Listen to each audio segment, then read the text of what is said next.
CBSE, hello students, CBSE ने ये sample question paper जो है टर्म सेकंड का इशू कर दिया है क्लास 10 का सेशन 2021 से 22 तक।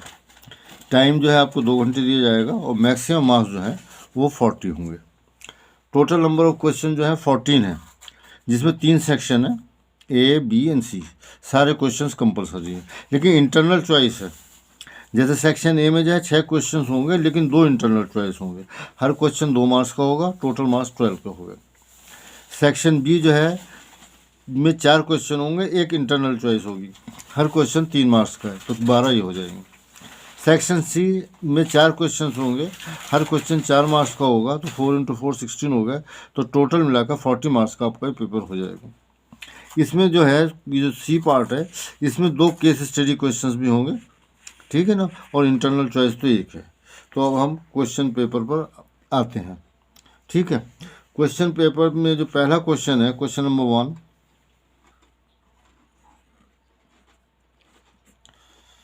ठीक है। सॉल्यूशन क्वेश्चन नंबर 1 में है, ये तो आपको मतलब अपने पेपर में देखना पड़ेगा, क्योंकि यहाँ तो मुश्किल हो जाएगा दिखाना आपको। फाइंड द वैल्यू, में पढ़ रहा हूँ क्वेश्चन को।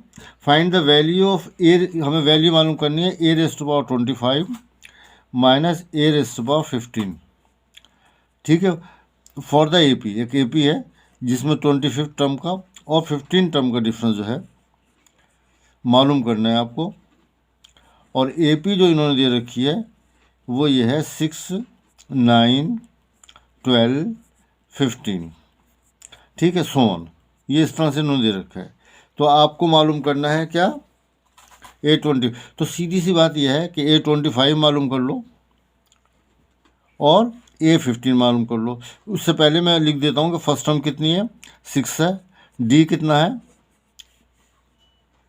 A2 माइनस A1 होता है ना, second term minus first term, तो वो आ जाएगा 9 - 6, 3 आ गया।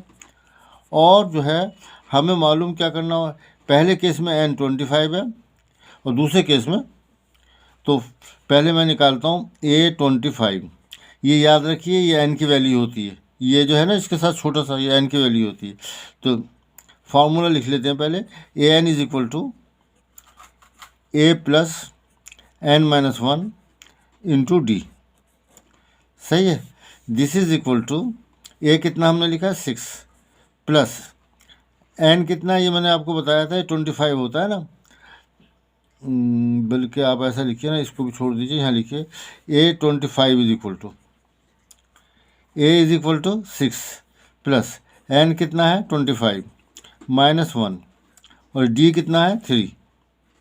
तो ये आ गया 6 + 24 × 3 = 6 प्लस, पहले मल्टीप्लाई करेंगे, 6 + 72, बॉड मास रूल से पहले मल्टीप्लाई करना पड़ता है, = 78, ठीक है।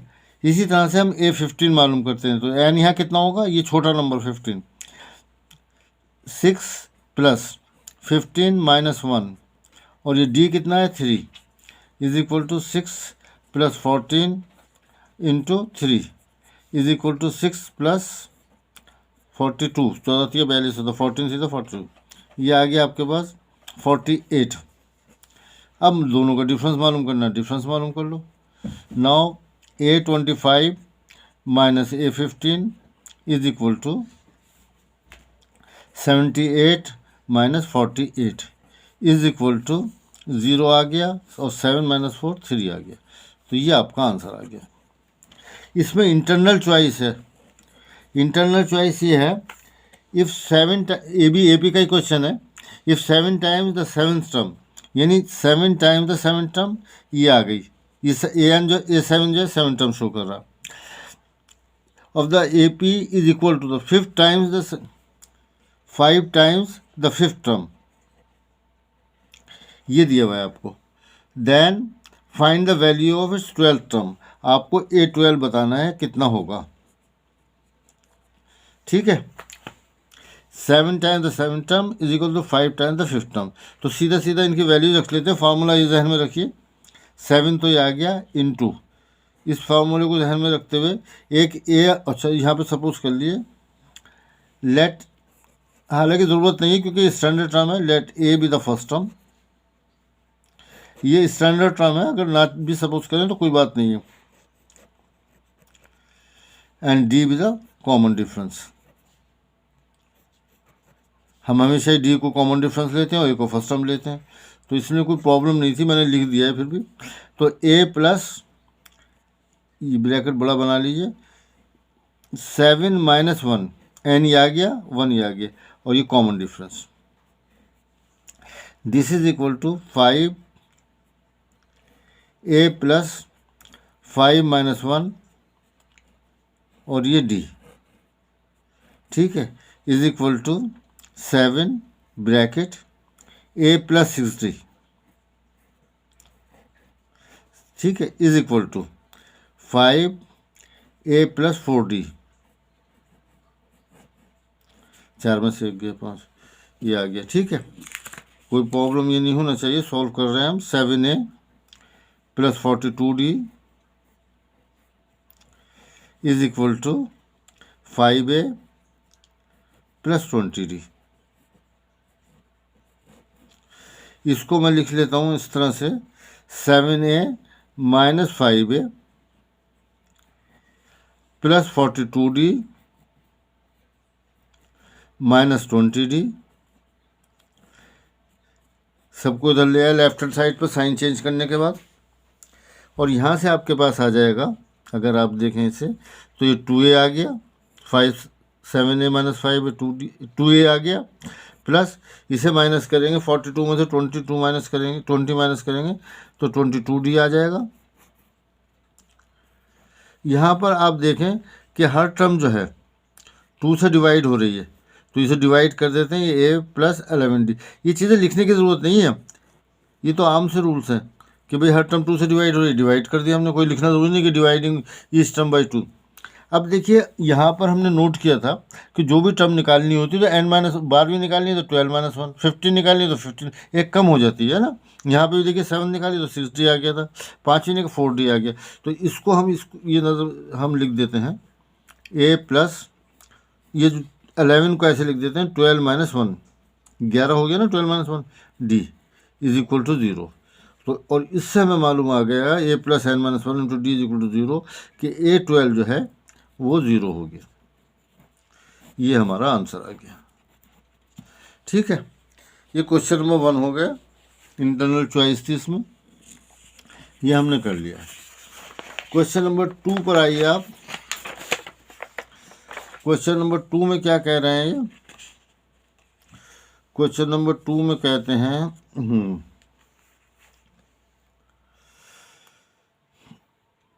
Find the value of m so that the quadratic equation mx - 6 is equal to 0। Question number 2, तो ये जो है क्वेश्चन इन्होंने एक्चुअली यहाँ पे गलत लिखा हुआ है, जो सॉल्यूशन भी दे रखे हैं ना उन्होंने, तो ये मतलब कुछ बन ही नहीं रहा था। जैसे मैं अभी आपको बनाऊँ, अभी लिख नहीं रहा मैं आगे, देखिए क्या हो जाएगा। ये हो जाएगा mx² वो 5mx² माइनस 6mx, पहले से खोलना पड़ेगा ना जब ये तो फॉर्मूला लगाएंगे। इसके रूट्स, ये क्वेश्चन ये दिया है find the value of m so that the quadratic equation this has two equal roots. Equal roots जब होती है when d is equal to 0, तो यहाँ पर तो ये c है ही नहीं, तो ये तो पूरा ये 0 हो जाएगा, b² माइनस ये 0 हो जाएगा और कोई बात ही नहीं बनती उससे। तो वहाँ पर इन्होंने क्वेश्चन में दे रखा है +9, वहाँ पर लिखा हुआ है 9 इज इक्वल टू 0। इस तरह से जो सॉल्यूशन दे रखा है ना इन्होंने, वहाँ पर जब ये कुछ नहीं बन रहा था तो मैंने सॉल्यूशन देखा तो वहाँ पर लिखा कि 9 भी है, यहाँ पर +9 इज इक्वल टू 0। देखो मेन चीज़ ये है कि जब भी आपको वो क्वाड्रेटिक क्वेश्चन दे रखी है और आपको फॉर्मूले यूज़ करने हैं तो पहले उसे स्टैंडर्ड फॉर्म में लाइए, तो उसके लिए हमें इसे ब्रैकेट खोलना ज़रूरी था, ठीक है। तो ये ब्रैकेट मैंने खोल दिया है। अब यहाँ पर आप देख सकते हैं, इससे आपको मालूम हो गया a is equal to 5m आया और b is equal to -6m और c इज इक्वल टू 9। तो आपको मालूम होना चाहिए, मालूम होगा रूट्स आर इक्वल, कब इक्वल होती है? When d is equal to 0, when d is equal to, d की वैल्यू क्या होती है? b² minus 4ac। जब 0 होता है तब जो है रूट्स इक्वल होती हैं। ठीक है, ये कंडीशन है हमारे पास कि रूट्स जब इक्वल होंगे जब बी स्क्वायर माइनस 4ac 0। तो ये वैल्यू मैं रखना शुरू करता हूँ। बी कितना है -6m, therefore -6m whole square -4, ए कितना है यहाँ पर 5m, सी कितना है 9 इज इक्वल टू 0। ये आ जाएगा आपके पास 36m स्क्वायर, ये आ जाएगा 4 पंजे 4 5 द 20 और 29 the 180, 180m is equal to 0। यहाँ से आप 36m कॉमन ले सकते हैं, 180 36m कॉमन आया तो यहाँ से तो आपके पास m आ गया। इसे 180 को 36 से डिवाइड करेंगे तो 5 आ जाएगा इज इक्वल टू 0। अब देखिए इन तीन नंबर्स का प्रोडक्ट 0 है। 36 तो 0 है नहीं, या तो m 0 है, इम्प्लाइज दैट या तो m 0 है। अगर m 0 नहीं है तो m और m - 5 0 है। इन दोनों में से ये तो m जब ये 0 आएगा, 0 जब ही आता है दो नंबर को मल्टीप्लाई करने में जब एक नंबर 0 हो, वरना 0 नहीं आएगा। तो इसका मतलब है ये तो 0 है नहीं, ये तो 0 है, ये 0, ये तो m 0 है, या m - 5 0 है। और देखो अगर m 0 हो गया तो क्या आ जाएगा यहाँ पर, देखिए ये टर्म 0 हो गई, 0 से मल्टीप्लाई किया सब 0 हो गया, तो 9 इज इक्वल टू 0 आ जाएगा। तो m is equal to 0 possible नहीं है। और यहाँ से ये आप लिख सकते हैं, और दोबारा लिख देता हूँ पहले मैं, m इज इक्वल टू 0 और m इज इक्वल टू 5। ठीक है, m as m is not possible, m is equal to 0 is not possible,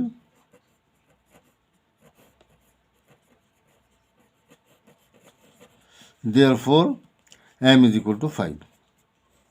ये आ गया आपका क्वेश्चन नंबर 2। सही है। अब आते हैं हम क्वेश्चन नंबर 3 पर। 3 में इन्होंने क्वेश्चन दे रखा है, from a point two tangents P and P B are drawn to the circle C O R if O P is equal to 2r। Question number ये हमारे पास है 3। मैं रफ फिगर आपको बना देता हूँ जैसे इन्होंने बना रखी है। ये सर्किल बनाया है इन्होंने इस तरह का, ये सर्किल आ गया। सही है।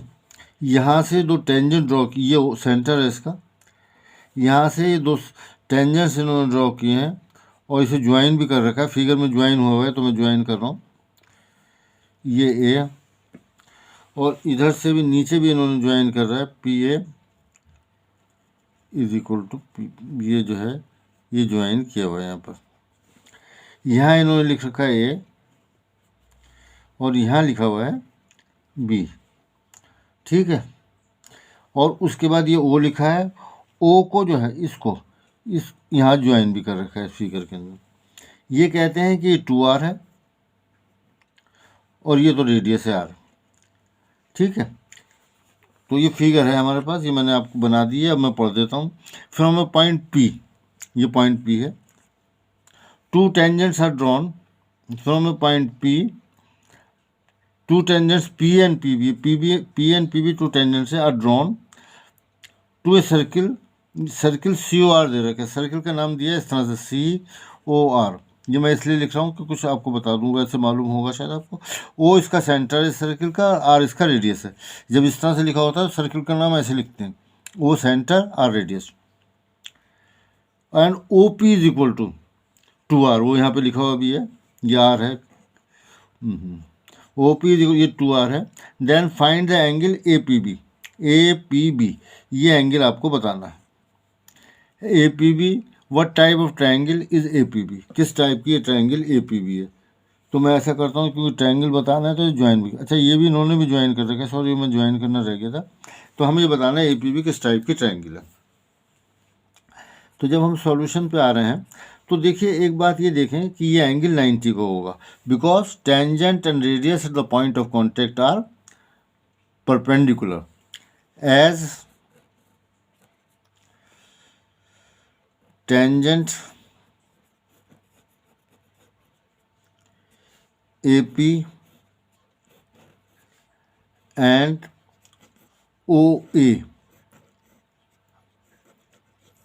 आर, ये ओ है, सॉरी पता नहीं क्या बन गया, आर परपेंडिकुलर,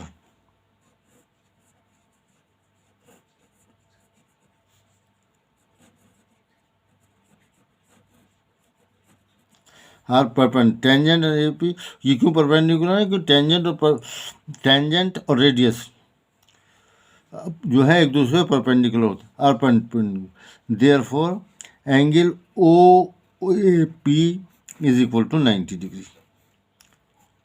ठीक है, अब इस तरह से ट्रायंगल ओ ए पी जो है हमारी वो क्या बन गई? राइट एंगल ट्रायंगल बन गई। और अब लिखिए इन थोड़ी ट्रिग्नोमेट्री होगी इसमें, इन ट्रायंगल, इन बल्कि लिख लीजिए in right triangle O A P. देखो ये जो है ये एंगल निकाल लो मैं, ये वाला कौन सा? O P A. In right triangle O P A हमें लेनी है दो साइड है, एक तो ये साइड मालूम है, एक ये साइड है मालूम है। ये 90 के, ये तो हाइपोटेन्यूज हो गया 2r, और ये एंगल के सामने ये परपेंडिकुलर हो गया। ये 90 के सामने क्या होता है? हाइपोटेन्यूज। एंगल के सामने क्या होता है? परपेंडिकुलर, या opposite angle, side opposite to angle, वो एक ही बात है। तो ये हो जाएगा perpendicular upon hypotenuse. In triangle O P, O A upon O P. ठीक है, ओ ए पर अभी मैंने बताया ये परपेंडिकुलर है, या साइड अपोजिट टू एंगल है, और ये आगे तो is equal to tangent angle, क्या लूँ इसे मैं? ए पी ओ ले लो या ओ पी ए ले लो, एक ही बात है। ओ पी ए,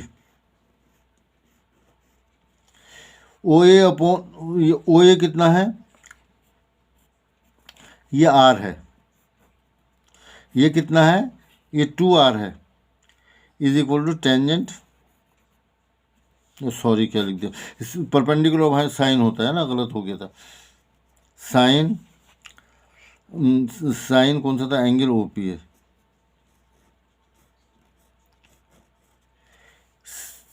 ये भी यहाँ पे सही करना पड़ेगा, साइन एंगल ओ पी है।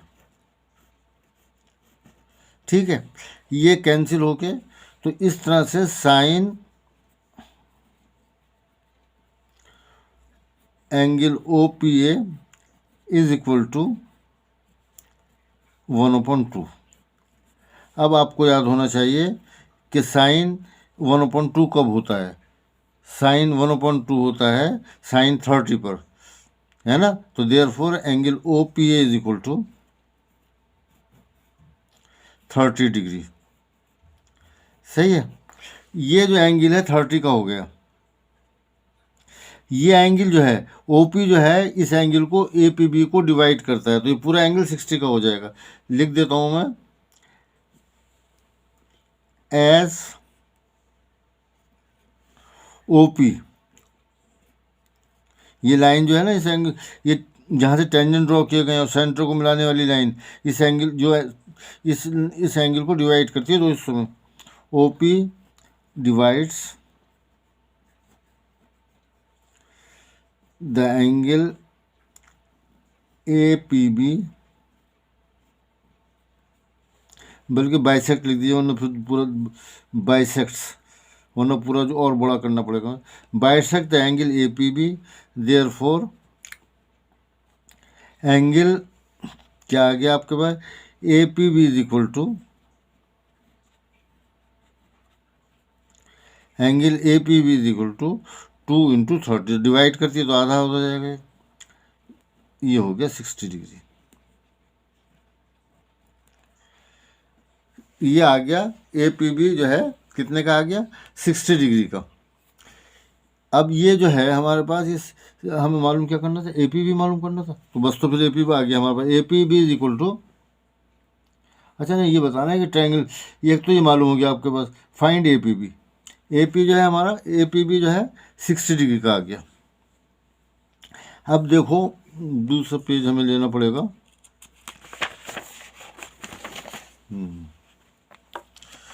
ये आ गया, फिगर यहाँ सामने रख लेता हूँ मैं।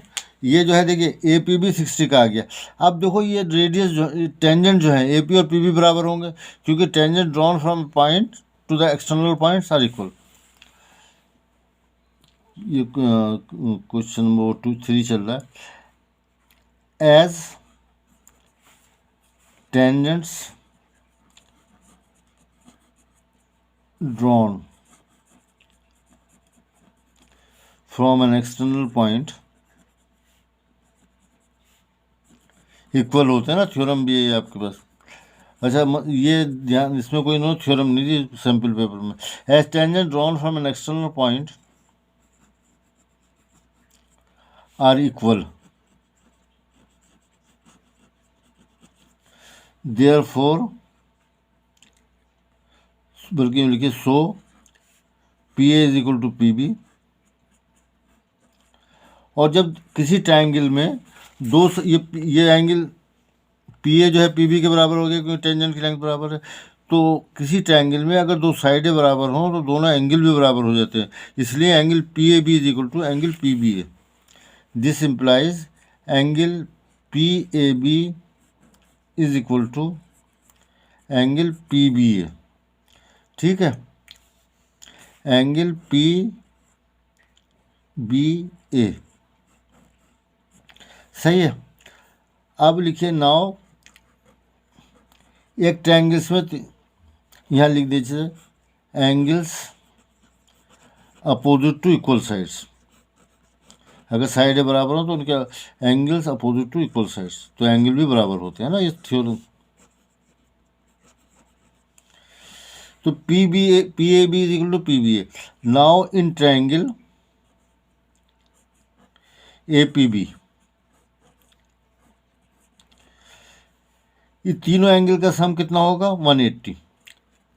Angle P A B plus angle P B A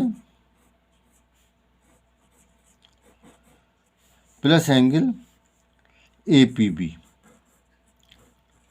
is equal to 180 degree. Angle A P B हमने ये निकाला था 60 डिग्री का, 60 डिग्री प्लस ये जो है देखो दोनों एंगल बराबर है, इनके मैं नाम बराबर कर देता हूँ पी बी ए, इसे भी पी बी ए कर देता हूँ क्योंकि दोनों बराबर हैं। क्या क्या लिखा था ए पी ए बी, ये जो है पी बी ए कर दिया, ये भी पी बी ए, ये 60 वहाँ की जगह ये है ना 60 का, ए पी बी यहाँ 60 लिख देते हैं, इज इक्वल टू 180। ये दोनों ऐड होकर आ गए two angle P B A is equal to 60 को उधर ले जाते हैं 180 minus 60, two angle P B A is equal to 120 degree. Angle P B A is equal to 60 degree. तो इस तरह से तीनों angle, so angle P B A is equal to, ये दोनों बराबर ही हैं, इसके पी ए बी जो है ये बराबर हो जाएगा पी ए बी, ये एंगल इसके बराबर है, हमने ऊपर लिखा है, सही है, ये लिखा है प्लस और बराबर, और हमने ये तो पहले ही प्रूफ किया था एंगल ए पी बी, ये जो प्रूफ कर रखा है इज इक्वल, ये तीनों ही बराबर आ गए और होगा 60 के, हर एक 60 का। देयरफॉर ट्रायंगल इज, कैसी ट्रायंगल है, इज इक्विलैटरल ट्रायंगल। ठीक है, क्योंकि तीनों साइडें बराबर हैं, तीनों एंगल बराबर हैं, इक्विलैटरल ट्रायंगल, तीनों एंगल बराबर हैं, तीनों साइडें ही बराबर होंगी। तो ये पूछ रहे थे किस तरह की ट्रायंगल है, तो ये इक्विलैटरल ट्रायंगल है। ये हमारा क्वेश्चन नंबर 3 हो गया। ये 3 थोड़ा सा बड़ा दे दिया, लेकिन इससे पहले छोटे क्वेश्चन दिए थे। पेपर में ऐसे ही होता है, कोई बड़ा क्वेश्चन होता है उसे छोटा दूसरे में कर देते हैं ना, ताकि। अब ये हमारे पास क्वेश्चन नंबर 4 है। इसमें कह रहे हैं the curve surface area of a right circular cone is 12,320 square centimetre. If the radius of its base is 56 centimetre, then find its height. तो हमें दे रखा है इन्होंने curve surface area of the cone कहेंगे तो कर्सर राइट सर्कुलर कोन, कौन से मतलब राइट सर्कुलर कोन ही होता है कोन, वो दे रखा है 12,320 स्क्वायर सेंटीमीटर, और इसका इन्होंने रेडियस दे रखा है, वो कितना दिया है रेडियस, कहेंगे 56 सेंटीमीटर। ये आपसे मालूम करना चाहते हैं कि हाइट कितनी है, एच कितना है। तो देखो यहाँ कुछ भी नहीं है, सीधा सीधा आपको फॉर्मूले में वैल्यू रखनी है, ठीक है ना। यहाँ पर जो है हमें फॉर्मूले में वैल्यू रखनी है बस। तो हमें मालूम है ये जो है कट सरफेस एरिया बराबर होता है ऑफ द कोन का फॉर्मूला है पाई आर एल। अब यानी इसका मतलब ये हुआ कट सरफेस इतना हो रखा, तो pi R L is equal to 12,320, ठीक है। अब जो है आप पाई की वैल्यू रखिए 22/7, आर की वैल्यू रखिए कितनी है 56, एल तो नहीं मालूम हमें, एल मालूम करेंगे यहाँ से हम। अब ये समझ में आ ही गया होगा आपको कि एल जब हम मालूम कर लेंगे तो किस तरह से एच मालूम करेंगे। साफ साफ दोबारा लिख देता हूँ 12320, तो 7 से कैंसिल कर दीजिए, 7 8 द 56, तो यहाँ से हमारे पास आ गया 8 से मैं मल्टीप्लाई कर रहा हूँ इसे, 8 दूनी 16, 8 दूनी 16 17, L is equal to 12320। It means L is equal to 12320 upon 176। अब जो है आप इसे किससे कैंसिल करेंगे ये आपको सोचना पड़ेगा। बड़े नंबर से कैंसिल कर देते हैं इसे, 8 तो ज़्यादा अच्छा रहेगा ना। तो जैसे मैं 8 से कैंसिल कर लेता हूँ इसे, 8 दूनी, ये तो कट ही जाएगा, 8 दूनी 16, 8 ही कम 8 बचे 4, हाँ कट रहा है अभी, 8 ही कम 8 बचे कितने 4, 8 1 द 8 4 बचे, ये 43 हो गया, 8 5 द 40, कितने बचे 3, 32 हो गए, 8 4 द 30, ये आ गया, और नीचे आ जाएगा 8 दूनी 16, 8 दूनी 16, ठीक है। अब मैं इसे 11 से कैंसिल कर देता हूँ, 11 टू द 22, 11 1 द 11, और ये जो है ये आ गया, क्या करा मैंने 11 1 द 11, और 4 बचा यहाँ से 44 हो गया, 2 से कैंसिल किया, ये हमारे पास 70 आ गया। इस तरह से L is equal to 70 centimetre चल रहा है, तो 70 सेंटीमीटर आ जाएगा, ठीक है। अब हमें मालूम करना है क्या, H मालूम करना है। तो हमें मालूम है we know L square is equal to H square plus R square, ठीक है। तो यही वैल्यू रख देता हूँ, बाद में हल कर लेंगे। L का मतलब है 70 स्क्वायर, H तो आपको मालूम ही करना है, R का मतलब है 56 स्क्वायर, ठीक है। तो इस तरह से H स्क्वायर बराबर 70 स्क्वायर, इसको इधर ले आते हैं -56 स्क्वायर, ठीक है। आप चाहें तो यहाँ पे स्क्वायर माइनस बी स्क्वायर का फॉर्मूला भी लगा सकते हैं अगर आपको प्रैक्टिस है, वरना इनका स्क्वायर कर लेना पड़ेगा आपको। तो मैं क्या करूँ इससे, चलो A square minus B square का फॉर्मूला लगा देते हैं, वो आसान हो जाएगा। A square minus B square is equal to, आपको याद ही होगा ये बराबर होता है ए प्लस बी और इंटू ए माइनस बी। अगर इसमें आपको परेशानी हो तो दोनों के स्क्वायर कर लेना। तो इसका मतलब वो 70 प्लस 56 और 70 माइनस 56, ए प्लस बी और ए माइनस बी। तो एच स्क्वायर बराबर आ गया 6 और 12, और ये कितना आ जाएगा 4 और 1, ये आ गया। अच्छा देखिए, अगर आपको टेबल याद है ना, तो ये एच स्क्वायर की वैल्यू आ रही है, हमें पेयर बनाने हैं। तो 14 9 का कितना होता है 26, 126 इंटू 14, हमें पेयर ही तो बनाने हैं ना। तो 14 14 का तो पेयर बन गया ये, इंटू 14, और 9 को आप लिख सकते हैं 3 इंटू 3, सही है ना। 14 14, अब मैं एच जब लूँगा तो इस पेयर में से एक एक लूँगा, तो यानी एक 14 ले लूँगा और एक 3 ले लूँगा, और ये सेंटीमीटर में आ रहा है, 14 3 था 42 सेंटीमीटर, ये हमारा आंसर आ जाएगा। ये क्वेश्चन नंबर हमारा 4 हो जाता है, जिसमें आपको हाइट बतानी थी इसकी, है ना। अब क्वेश्चन नंबर 5 है। क्वेश्चन नंबर 5 जो है ये है, Mrs Garg recorded the marks obtain bye her students in the following table. एक टेबल बना रखी है, वो मैं टेबल अभी बना दूंगा, जैसे स्टेटिस्टिक्स में आप टेबल बनाते हैं ऐसी बना रखी है। She calculated the modal marks of the students of the class as 45। उनने उस टेबल से जो मॉडल क्लास निकाली, मॉडल मार्क्स निकाले, तो वो कितना है 45, यानी मॉड जो मालूम किया तो 45 आ गया। नहीं, अगर आपको ये नज़र आ जाए तो अच्छी बात है। ये है ना टेबल, ये दे रखी है। While she calculate the model, अच्छा जी ये आ गया model. While printing the data a blank was left, एक खाली जगह रह गई, ये रह गई, ये इसकी जो फ्रीक्वेंसी रह गई। Find the missing frequency in the given table below. ठीक है, ये टेबल दे रखी है, किससे दर है किससे दर है, इसका आपको मॉडल क्लास निकालनी है। मैं इस टेबल को बना देता हूँ, ठीक है। हालांकि थोड़ा सा टाइम लग जाएगा उसमें, लेकिन समझाने में मुझे आसानी रहेगी। वरना मॉडल क्लास के लिए आपको एग्ज़ाम में टेबल बनाने की ज़रूरत नहीं है।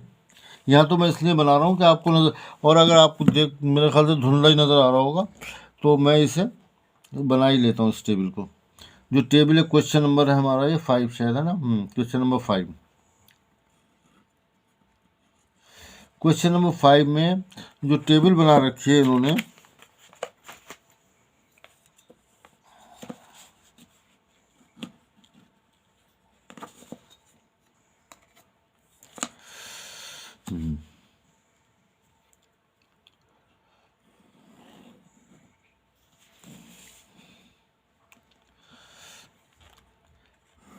ये आप एग्ज़ाम में नहीं बनाएंगे, क्योंकि एग्ज़ाम में बना के क्या करेंगे आप, ठीक है ना।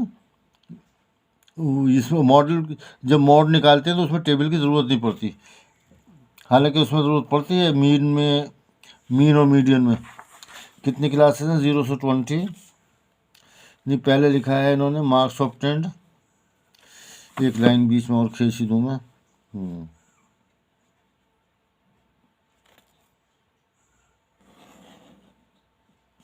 पहले लिख रहे हैं मार्क्स ऑब्टेन्ड, फिर क्लास है कितनी, 1 2 3 4 5 5 है।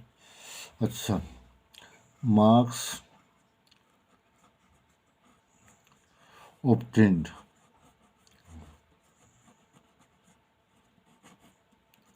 और नीचे लिखा हुआ है नंबर ऑफ स्टूडेंट्स।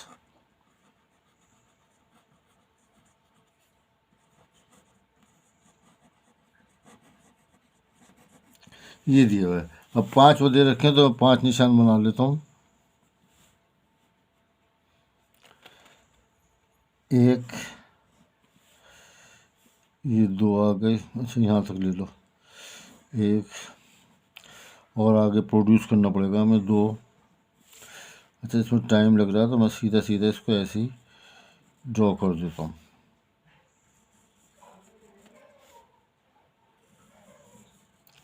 एक, 2, 3, 4, क्लास थोड़ी छोटी हो गई, चलिए। तो पहले लिखा है 0 से 20, फिर लिखा है 20 से 40, फिर लिखा है 40 से 60, फिर लिखा है 60 to 80, और फिर लिखा है 80 से 100। ये दिया हुआ है, ठीक है। ये 0 से 20 जब आप अपने पास होगा आपके पास सैंपल पर, तो नंबर ऑफ स्टूडेंट्स कितने हैं, पहले 5 है, फिर 10 है, फिर ये आपको मालूम करना है। मैं यहाँ पर F लिख देता हूँ, ये फ्रीक्वेंसी नहीं मालूम है, ये यहाँ पे डॉट डॉट लगा रखे हैं इन्होंने। फिर 6 है, फिर 3 है, ठीक है। 3 6 10 5, ये आपके पास है क्लास। इसमें आपको इन्होंने F मालूम करना है, और मॉड दे रखा है, ये गिवन है हमें, इज इक्वल टू कितना था, 45 था शायद, हाँ 45। क्या लिखा है, the mass of the students, the model mass of the students of the class is 45। ये आपको दिया हुआ है, यहाँ से F की वैल्यू आपको मालूम करनी है। उसके लिए आप क्या करेंगे, मुझे थोड़ा हिल गया जिसकी वजह से प्रॉब्लम हो गई है, हिल गया, मैं ऐसे हाथ का चला रहा था वो हिल गया।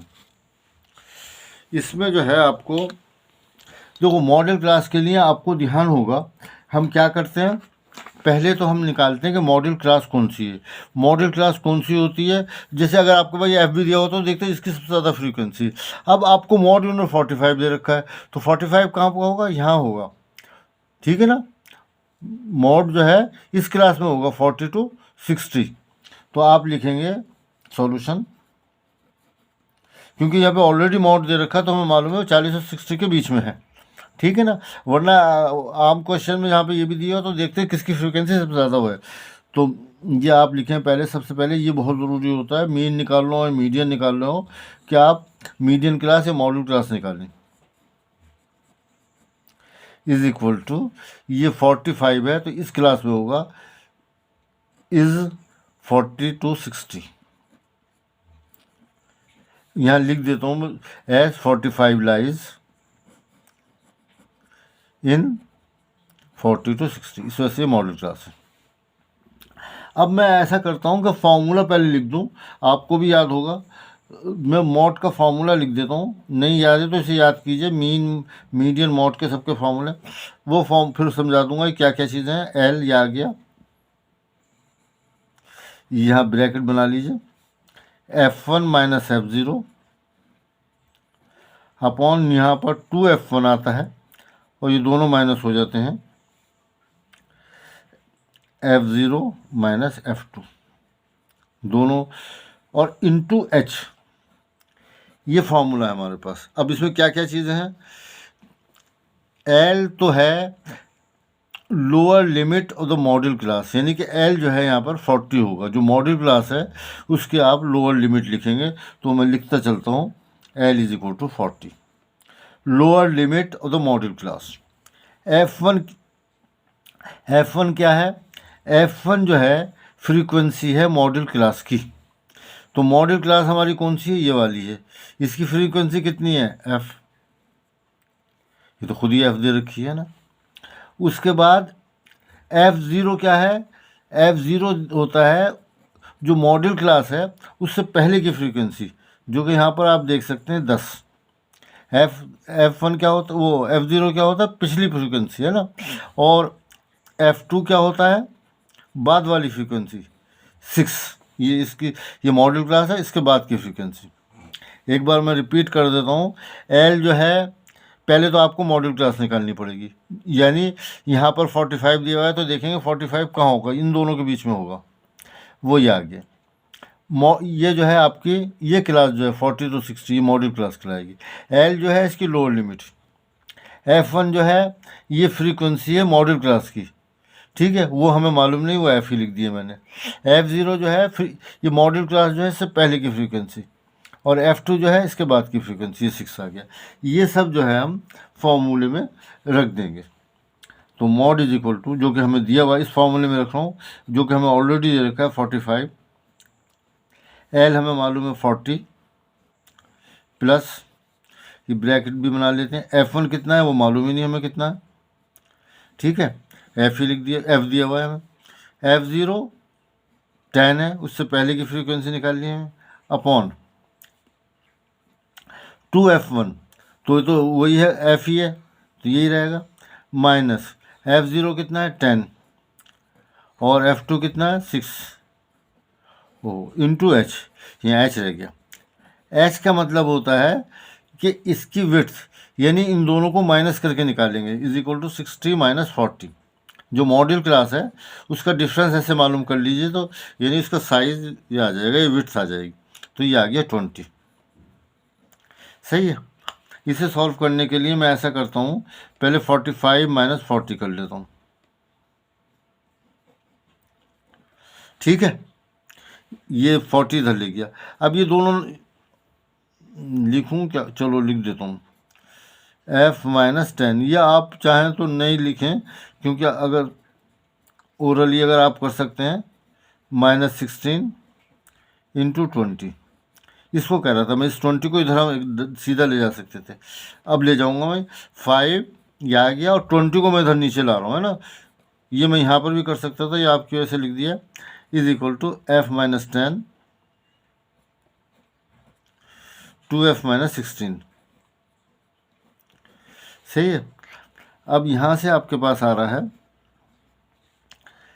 tan f, क्रॉस मल्टीप्लाई कर रहा हूँ, -80, tan f -80 is equal to 20f -200।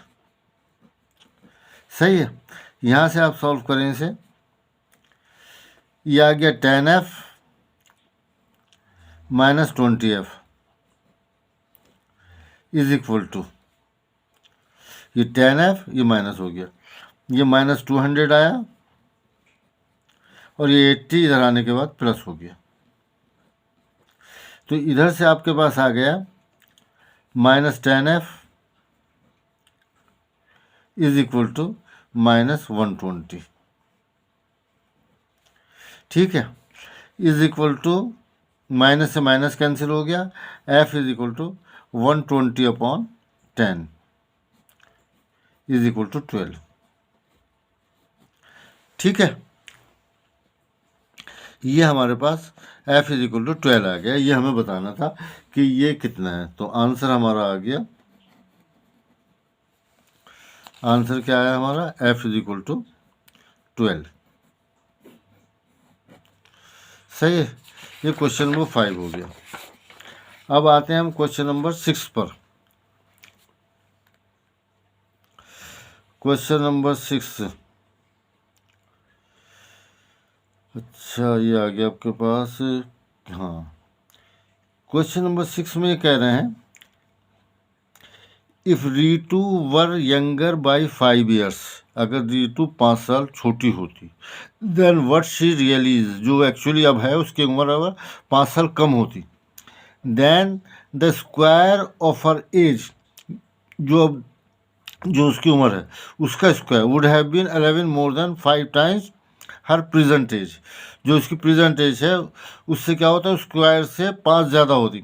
Would have been 11 more than 5 times her age, वो 5 टाइम्स जो उसकी प्रेजेंट एज है उसे 5 से मल्टीप्लाई करके 11 में ऐड कर दें, तो 5 टाइम्स हर प्रेजेंट एज, हाँ, वुड हैव बीन, तो ये 5 साल ज़्यादा होती।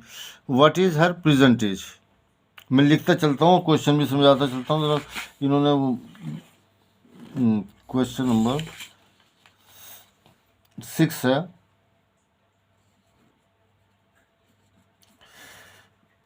पहले मैं लिख दूँ सब, हमें क्या बताना है। देखिए हमेशा मेथड यही रहता है कि जो चीज़ मालूम करनी है सपोज कर लें। लेट हर प्रेजेंट एज भी,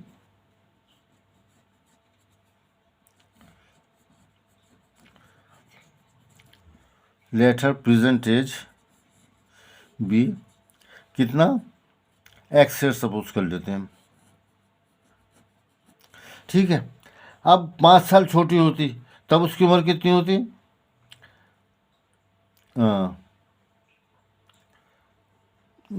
5 ईयर्स,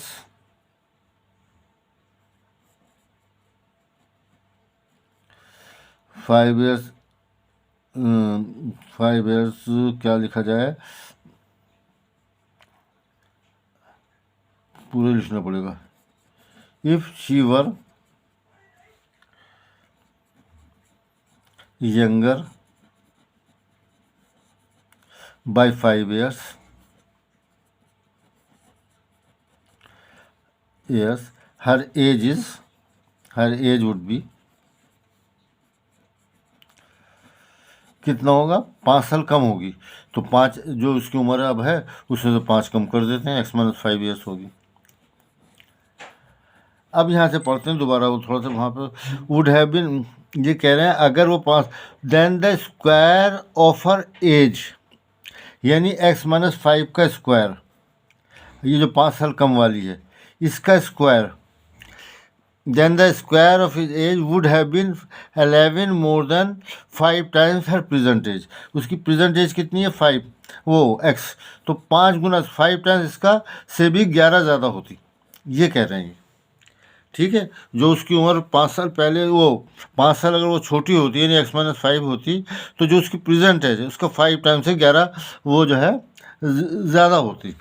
तो अब हम इसको सॉल्व कर लेते हैं बस, और क्या है, खोल लीजिए इसे, a² -2ab 2 into 5 into x 10x हो गया, 2 इंटू प्लस 25, ठीक है ना। A square minus 2ab plus B square is equal to 5x plus 11। Quadratic equation जब भी सॉल्व करनी हो सबको इक्वल टू 0 होना चाहिए, वो स्टैंडर्ड फॉर्म होती है -10x, तो इसलिए हमें इधर डालना पड़ेगा -5x, ये हो गया ना, प्लस 25 ऑलरेडी इधर है, 11 इधर आएगा तो माइनस हो जाएगा। This will give us x square -10x -15x और ये आ जाएगा 14 इज इक्वल टू 0। तो अब आपको दो नंबर ऐसे चाहिए जिन्हें मल्टीप्लाई करें तो 14 आए और प्लस करें, यहाँ पे प्लस का साइन है तो 15 आए, तो -14 और -1 आएगा, है ना। तो यहाँ से ये आ गया आपके पास एक्स स्क्वायर -14x, आसान था इस वजह से मैंने फॉर्मूला नहीं लगाया, ओहो, -x plus 14 is equal to 0। And यहाँ से हम x कॉमन ले लेते हैं, x कॉमन लिया तो x -14, यहाँ से -1 कॉमन लिया तो यहाँ से x -14 इज इक्वल टू 0 आ गया। और ये आ जाएगा आपके पास x -14 और x -1 इज इक्वल टू 0। और यहाँ से आपके पास आएगा या तो x -14 0 है, अगर ये 0 नहीं है तो x -1 0 होगा। x इज इक्वल टू 14 आ गया यहाँ से, और यहाँ से आ गया x इज इक्वल टू 1। अब देखो x 1 तो हो नहीं सकता, उसकी उम्र 1 साल नहीं, ये तो हो नहीं सकती, अगर 1 साल उम्र है तो 5 साल पहले वो पैदा ही नहीं हुई होगी, ठीक है ना। So 1 x is equal to 1 is not possible, is not possible. क्यों नहीं होगी? बिकॉज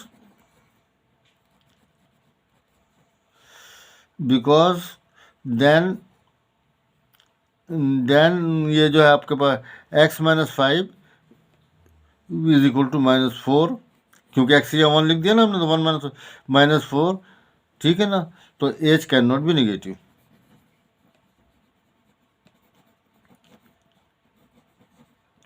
पाँच साल पहले उसकी उम्र -4 हो जाएगी, और ये नहीं हो सकता, माइनस में नहीं हो सकती एज, इसलिए पॉसिबल नहीं है।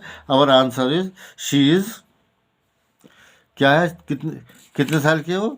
She is 14 years old.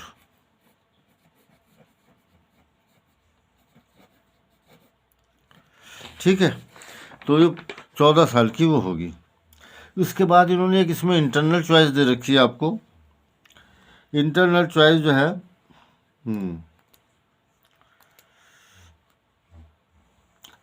कहाँ गया क्वेश्चन आपका? इंटरनल चॉइस है हमारे पास, ये है हमारे पास इंटरनल चॉइस। और क्वेश्चन नंबर 6 ये, question number 6,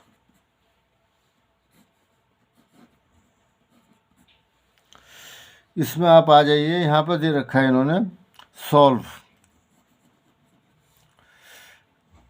9x square -6px plus p square minus q square is equal to 0। ये है 9x square -6px plus p square minus, देखो इसको हम वैसे तो उस तरीके के मल्टीप्लाई करके आए ये आ जाए, उस तरह से भी कर सकते हैं, क्योंकि ये p प्लस क्यू और p, कोई चॉइस ही नहीं है हमें मल्टीप्लाई करने की। p square minus Q square p plus Q into p minus Q होता है, और कोई फैक्टर नहीं होंगे। एक होगा 1 into p square minus Q square, तो वो तो बेकार है, तो फैक्टर हमें करने पड़ेंगे p माइनस क्यू और p प्लस क्यू, और नंबर है उन्हें थोड़ा सा एडजस्ट करना पड़ेगा। लेकिन हम यहाँ फॉर्मूले से कर लेते हैं, क्योंकि इन्होंने जो कर रखा है फॉर्मूले से ही कर रखा है। Here a is equal to 9, b is equal to -6p, c is equal to p square minus Q square. ठीक है, तो d हमें क्यों फॉर्मूला यूज करना है, तो उसमें d पहले मालूम कर लेते हैं, is equal to b square minus 4ac। b कितना है? -6b होल स्क्वायर -4, a कितना है? 9, c कितना है? p square minus Q square ठीक है, इसे खोल लीजिए, ये 36p² आ गया। ये आ जाएगा, ये कितना आया, -36, अभी दोबारा लिख लेता हूँ इसे, p² माइनस q², सिर्फ मैंने इसे मल्टीप्लाई किया, इज इक्वल टू 36p², ये मल्टीप्लाई किया -36p², ये माइनस और माइनस प्लस हो गया 36q², ये दोनों कैंसिल हो गए, इज इक्वल टू 36q²। ठीक है, so x is equal to, formula मैं लिख देता हूँ, -p plus minus b² minus 4ac लिख लो या d लिख लो, अपॉन 2a। तो ये आ जाएगा आपके पास -b, माइनस तो ये आया, b कितना है -6p, ठीक है, -b, फिर उसके बाद plus minus under root, D की वैल्यू हमारे पास आई है 36q² अपॉन 2a, 2 इंटू ए कितना है 9, सही है, इज इक्वल टू, ये प्लस हो गया, प्लस माइनस, यहाँ 36 का स्क्वायर रूट 6 आ गया, q² का q आ गया, 6 36 और q, अच्छा, अपॉन 18। अब इसे हम खोल के लिख लेते हैं, 6p प्लस 6q अपॉन 18, दूसरा आ जाएगा 6p माइनस 6q अपॉन 18, ठीक है, ऊपर से 6 कॉमन ले लिया, p प्लस q अपॉन 18, 6 यहाँ से भी कॉमन ले लिया, p माइनस q अपॉन 18, ये 6 से कैंसिल किया, 6 सीधा 18, ये 6 से कैंसिल किया, 6 सीधा 18, तो आंसर आ गया, दो आंसर आ गए, p plus q upon 3, comma p minus q upon 3, ये दो आपके पास आंसर आ गए हैं। ठीक है, तो ये इंटरनल चॉइस में था क्वेश्चन, ये हमने कर दिया है। इसके बाद जो है नेक्स्ट क्वेश्चन हमारे पास आ रहा है 7, फॉलोइंग इज द डिस्ट्रीब्यूशन दे रखा है यहाँ पे of a long jump competition in which 250 students participated, find the median मालूम करना है यहाँ पे, find the median distance jumped by the students, interpret the median. तो आपको बताना है कि मीडियन डिस्टेंस कितना है, तो टेबल यहाँ बनानी पड़ेगी और हमें क्यूमुलेटिव फ्रीक्वेंसी बनानी पड़ेगी। इसके अंदर आपको याद होगा कि क्यूमुलेटिव फ्रीक्वेंसी बनानी पड़ती है। क्वेश्चन नंबर 7,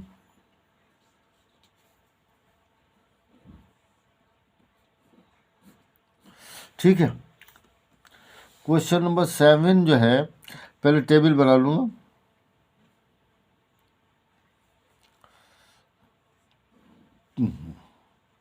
एक मिनट देख लूँ मैं, नंबर कितने हैं, 1 2 3 4 5 है, तो मुझे चाहिए कि 7 सेंटीमीटर की मैं लाइन खींच लेता हूँ।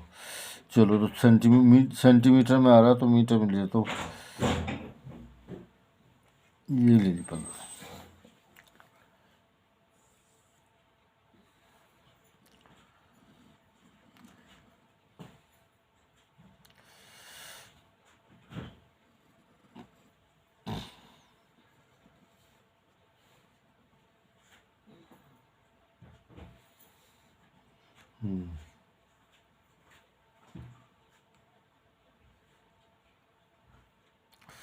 ऐसे लंबाई में ले लेता हूँ मैं, जिस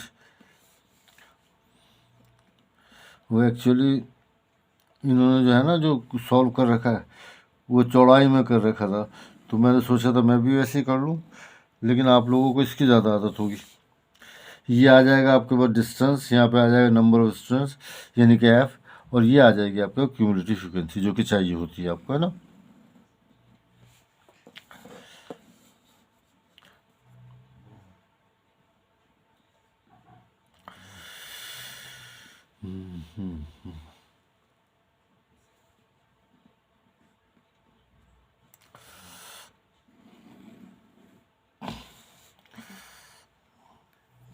ये डिस्टेंस है,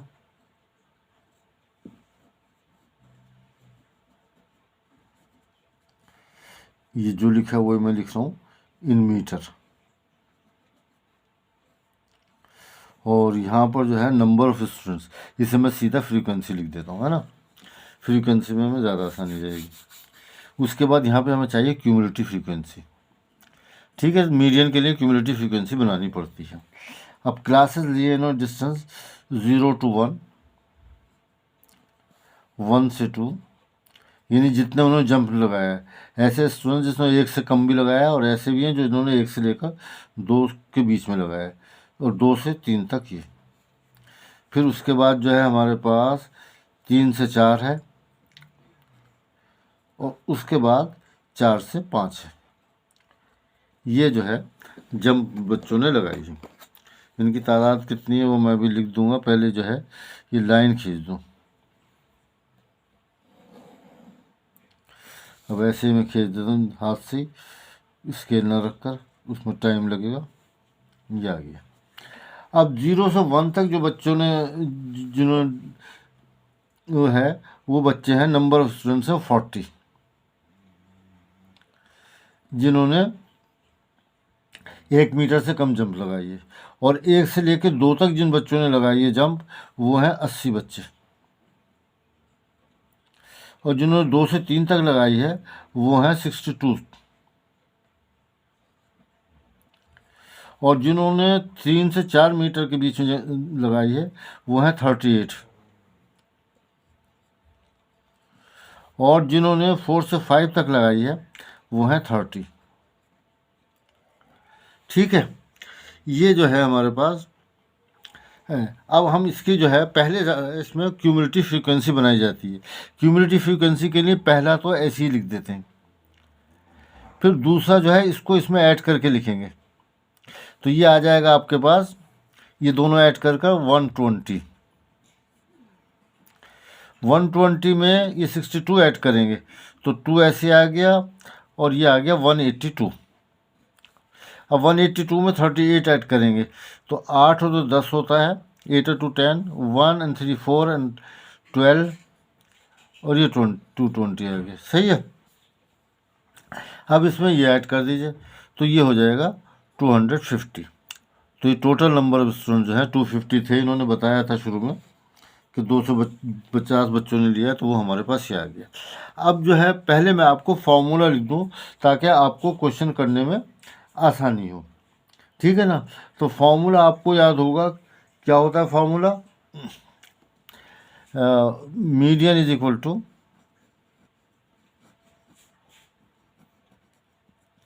L plus n/2 minus CF cumulative frequency upon F into H। ये हमारा जो है फॉर्मूला था, L plus n/2 minus CF upon F into H। अब इसमें क्या चीज़ क्या है? n तो है जो टोटल ये आया, ये भी 250 होगा। और आप इसे ऐड करेंगे तो n तो यहाँ पर है, पहले L, अच्छा n कितना है, 1 minute, n/2 is equal to 250 upon 2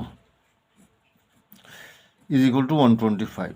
इसमें सबसे पहले हमें n/2 निकालना पड़ता है, क्योंकि इससे हमें मीडियन क्लास मालूम होती है। मीडियन क्लास कैसे देखेंगे? इस क्यूमुलेटिव फ्रीक्वेंसी की मदद से देखेंगे कि 125 से जस्ट बड़ा 125, तो 120 तो आगे, इससे बड़ा जो है 182 है। ठीक है, 182, तो ये क्लास जो है आपकी 2 से लेकर 3 तक। तो एज 125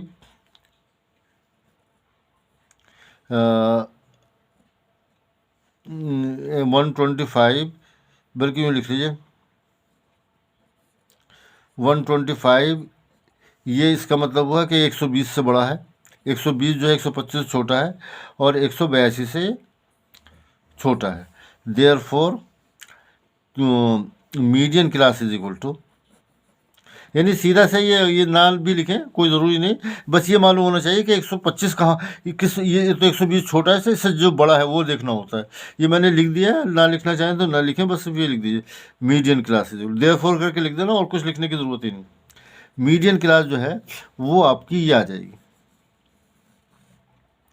ठीक है। ये मीडियन क्लास है, वो कौन सी क्लास होगी, इज 2 to 3, ये जो है आपकी मीडियन क्लास आ गई, ठीक है। अब इसकी मदद से बाकी चीज़ें लिखी जाएंगी।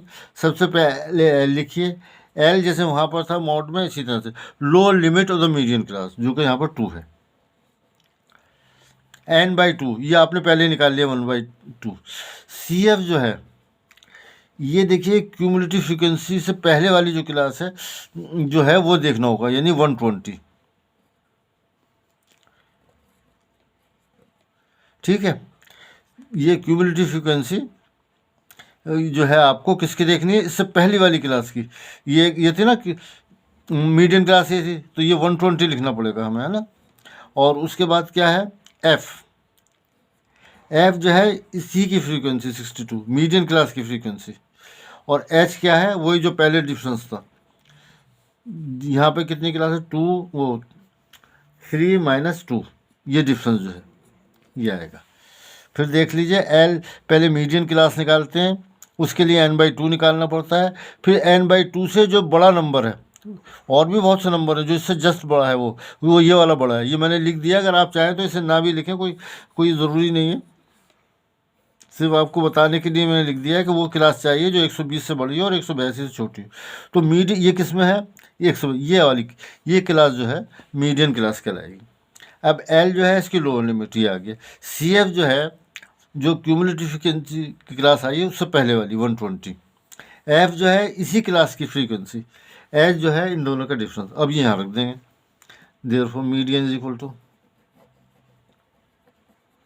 फॉर्मूले में रख रहा हूँ, एल कितना है हमारे पास 2 प्लस, ये लाइन खींची, n/2 कितना आया था 125, और ये कितना आया था 120, और f कितना था 62, h कितना है 1, ठीक है। इसे हमें कैलकुलेट करना है और वही हमारा आंसर आ जाएगा, ठीक है। तो this is equal to 2 plus ये 5 आ गया, 125 में से घटाया 5/62, 1 से मल्टीप्लाई करोगे तो ये आ जाएगा। अब 62 को जो है 5 से डिवाइड कर लीजिए। 62 को 5 से डिवाइड करेंगे तो क्या आएगा हमारे पास, 5 को 62 से डिवाइड करेंगे, ये मैं आपके लिए छोड़ देता हूँ इसे, चलो कर ही दे। ये पॉइंट आया, ये 0 लग गया, अब भी डिवाइड नहीं हो रहा तो यहाँ 0 यहाँ 0, 6 8 48, 8 दूनी 16, 8 48, 49, बस ये 0.08 ले लीजिए। तो 2.2 प्लस 0.08 इज इक्वल टू 2.08, ये हमारे पास आंसर आ जाएगा, ठीक है। ये आ गया आपके पास क्या कहते हैं मीडियन। ये क्वेश्चन नंबर 7 हमारा हो गया। 7 के बाद जो है अब हमें 8 करना है ना। क्वेश्चन नंबर 8 को जब करेंगे आप,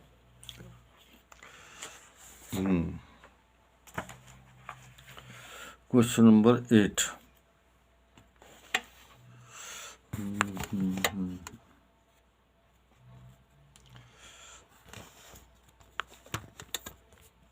थोड़ा सा हाथ टकरा गया जिसकी वजह से ये मोबाइल जो है हमारा गड़बड़ हो गया। 1 मिनट लगेगा ना मुश्किल से। चलिए अब क्या करूँ, इससे थोड़ा टाइम लगे, फिर टाइम ज़्यादा लग जाएगा अगर, ठीक है। चलिए अब हमें कौन सा क्वेश्चन करना है, ये हमने किया क्वेश्चन नंबर 7। अब क्वेश्चन नंबर 8 हमें करना है, और इसके अंदर जो है आपको कह रहे हैं construct a pair of tangents to a circle of radius 4 centimetre which are inclined to each other at an angle of 60 degree. यानी हमें क्वेश्चन नंबर 8 में आपको समझा देता हूँ क्या कह रहे हैं कि एक सर्किल दे रखा है 4 सेंटीमीटर रेडियस का। ये दिया हुआ है आपको एक सर्किल, इसका सेंटर इसका ये है और ये रेडियस इसका दे रखा है इन्होंने 4 सेंटीमीटर। चलिए ड्रॉ कर लेता हूँ, ये 4 सेंटीमीटर है। अब आपको दो टेंजेंट ड्रॉ करने हैं इस पर, जो कि जिनके बीच में एंगल जो है 60 का हो। जैसे एक टेंजेंट तो ये आ रहा है और ये दो टेंजेंट्स आपको ड्रॉ करने हैं कि इनके बीच में जो एंगल है ये 60 डिग्री का हो। सही है। ये एक सर्किल दे रखा है, ये एक पॉइंट आपको मालूम करना है जहाँ से जो ऐसे टेंजेंट ड्रॉ किए हैं कि इनके बीच में एंगल 60 हो जाए। तो मैं आपको इसको प्रोसीजर बता देता हूँ रफ, जो कि आप करें। पहले तो आप सीधा सीधा एक सर्किल ले लीजिए और इसका रेडियस कितना होगा 4 सेंटीमीटर। ठीक है, ये रेडियस हो गया, रेडियस इसका 4 सेंटीमीटर है। अब इसके बाद आपको एक काम ये करना है कि इस पर एक एंगल बनाना, ये कहीं से भी से ज्वाइन कर दीजिए। OP कोई सा भी पॉइंट है, O को P से ज्वाइन कर दिए। ठीक है, फिर उसके बाद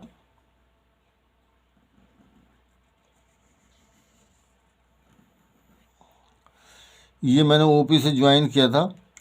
यहाँ पर आपको 120 का एंगल बनाना है, तो उसके लिए क्या करेंगे, कंपास ये रखने के बाद ये बनाना ही आता ही होगा। ये 60 का बन गया और ये 60 का बन गया, ये 120 का आ गया। अब सवाल ये है कि ये 120 का क्यों बनाया। तो देखिए याद रखिए कि इन दोनों एंगल्स का sum, angle O plus angle P is equal to 180 होना चाहिए। ये एंगल जो है angle O plus angle P is equal to 180, इन दोनों का सम। अभी P जो है कितना है 60 है, तो एंगल O प्लस 60 कितना हो गया 180। तो एंगल O आ गया 120 का, 180 माइनस 60, तो वो मैंने ये एंगल बनाया है।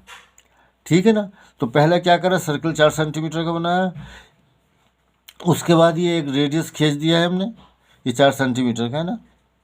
ये OP लिया, इसके ऊपर हमने 120 का एंगल बना दिया।